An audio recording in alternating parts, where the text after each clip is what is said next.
good-looking logo. Go ahead. Always a pleasure to have Coach Napier with us, and we will go right straight to questions. We'll start here on the left side, second row, and then we'll come to the front. Chrissy Freud, USA Today. I want to ask you about DJ Lagway and where you view him as being from a mental and mechanical perspective, and what do you think his best attribute is as a quarterback? Yeah, great question. I think, DJ, obviously, I think last year was kind of forced into the lineup about halfway through the year. And he and I have had this conversation. I think that he didn't have time to think about anything. He was consumed with preparing, being at his best for the team. And then now, after the season, after the bowl game, you get a chance to regroup a little bit. So obviously he's very talented, but I think to me, we're working on the skill level, the fundamentals, the techniques. We're working on improving his knowledge, his overall football IQ, situational football. I think one of the areas he's ahead of the game is as a competitor. I think he's really good on game day. And then I think in general, he has character. I think he's very humble. I think he's really engaged every part of the organization, the way he treats people. So a little more advanced just from a maturity standpoint. I think his humility, his desire to improve, those are the things that stand out to me about DJ. Front row, left side. Hey, Coach. Jacques Doucet, WAFB in Baton Rouge. Good to see you. What did the LSU win mean to you guys last year in terms of kind of changing the momentum, and now you're on this winning streak? And if I could, a second question, Jack Pyburn, what is LSU getting in him? Yeah. Look, I think the LSU win came in a pivotal moment. We had kind of limped into Austin there, beat up, played without DJ and a number of defensive players that day. Didn't get the result that we wanted, but we felt like we were back healthy. We had a lot of those guys back for the LSU game. We felt like we'd played pretty good against Kentucky, Georgia, and now we got the bullets back in the gun and playing at home. So I thought it was absolutely a huge step in the right direction, and I think it just increased the confidence level of the team. And obviously able to win again the next week against Ole Miss. So I just think it increased the belief level of, our guys and what we do and how we do it. I think when your process starts working for the players, when they see the growth as a person, when they see the progress and achievement as a student, when they're getting better as football players, and it's not only working for them as individuals, it's working for the whole team, playing well on the offense, defense, and in the kicking game. I think there's a compound effect to that. And I think the LSU game really was a pivotal moment for our team. Left side, third row. Dan Peck, ESPN 106.7 in Auburn. Coach, when you evaluate players in the transfer portal, deciding whether or not they'd be a good fit, is there anything in particular you're looking for, any methods you lean on? Coach Freeze yesterday referenced using personality tests on prospective players. And any sort of methods that you rely on when you're deciding whether or not a player would be a good fit? Yeah, I think the portal is becoming a little bit easier for us, I think, because we have relationships with a lot of the players. We've evaluated them in the past. We have relationships with them from the past. I do think that we lean on our players in that situation. We try to get the player to campus. We use our veteran players as hosts, and we ask them for input, feedback about are they a good fit. I think that nowadays it's more important than ever to protect, kind of the locker room to some degree, the relationship. So you can screw that up in a hurry if you bring the wrong person into that.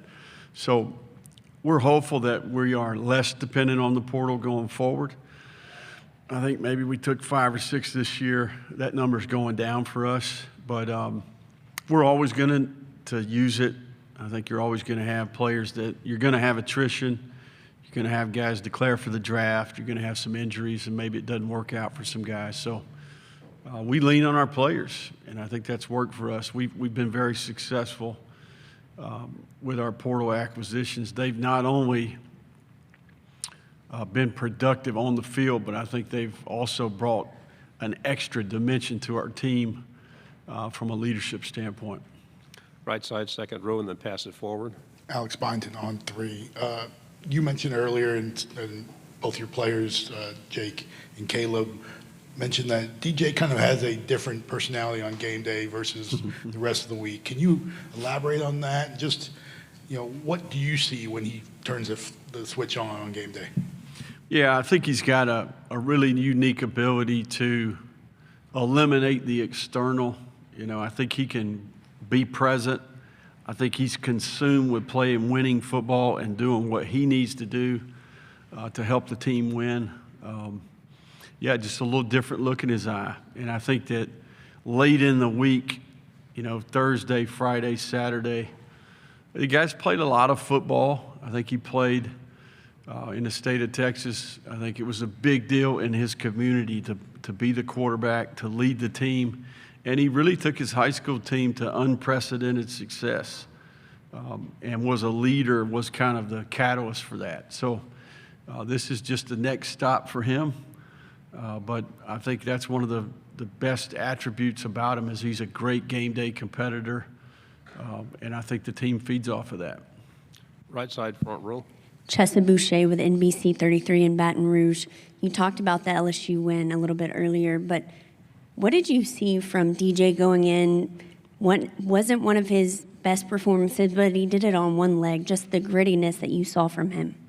Yeah, I think really a unique challenge for a guy who one of his strengths is his ability to escape, to extend. Oftentimes we'll have some quarterback design runs in the game if he's healthy.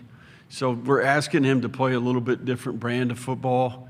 But I think he felt like this was an opportunity for him to prove himself and throw from the pocket.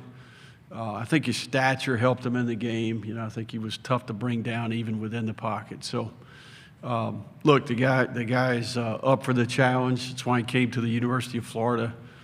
And I think, the big thing here is the team around him. I think that they all stepped up and played some of their best football as well. Left side, front row, and we'll finish with 2 on the third.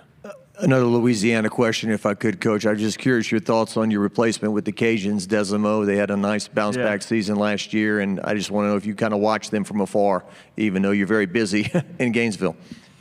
Yeah, no, I was extremely proud of Mike and the staff and the team, the administration, that community as a whole. And you knew in the transition, they lost a lot of really good players. But you knew they would reboot and evaluate, recruit, and get that thing right back where it needs to be. So, yeah, and look, if they don't have injuries at quarterback, they may be winning again, So Mike is a phenomenal leader. He's got a great heart, cares about young people, and he has a different level of passion and care for that institution and that community because he's one of them, right? And I think that's what separates what's happening there. So he'll continue to have success. He's got a great administration, and he's got a great group of coaches around him. On the end. Coach, Steve Spurrier Jr. joined the staff as an analyst this offseason. Just the thoughts behind that move, and also any interactions or stories with Coach Spurrier Sr., who obviously has a huge legacy at the University of Florida. Yeah, no, Steve's been a great addition to the staff. Steve's an accomplished coach. He has great experience in the SEC and the NFL. He's coached some great players. And I think he's got a good understanding of the DNA of the University of Florida. And obviously, Coach Spurrier has been around. It's all, what an incredible resource for the head ball coach. To be able to greet recruits and speak to the recruits on the official visit, to get a phone call from him on Sunday morning with some wisdom and insight and some comments on the game.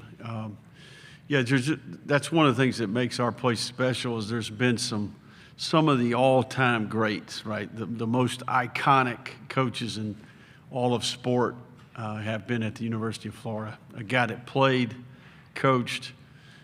So he cares deeply for the place. He wants the place and the football program to have success. So it's always great to have him around. Final question on the aisle. Good afternoon, Coach. AP Stedham of AP as we see it. Coach, what do you want to bring forward from last year that your team did well, and then the additions for this year?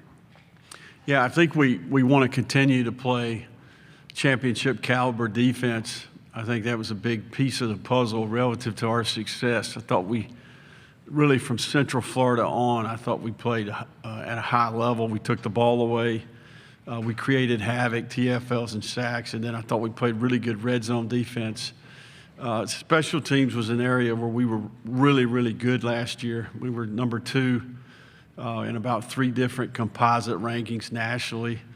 And then obviously we need to keep playing complementary football and build around a great a veteran O-line and a really good group of skill to go along with DJ in year 2. So the number one thing that we established last year is that we can go toe-to-toe with anybody.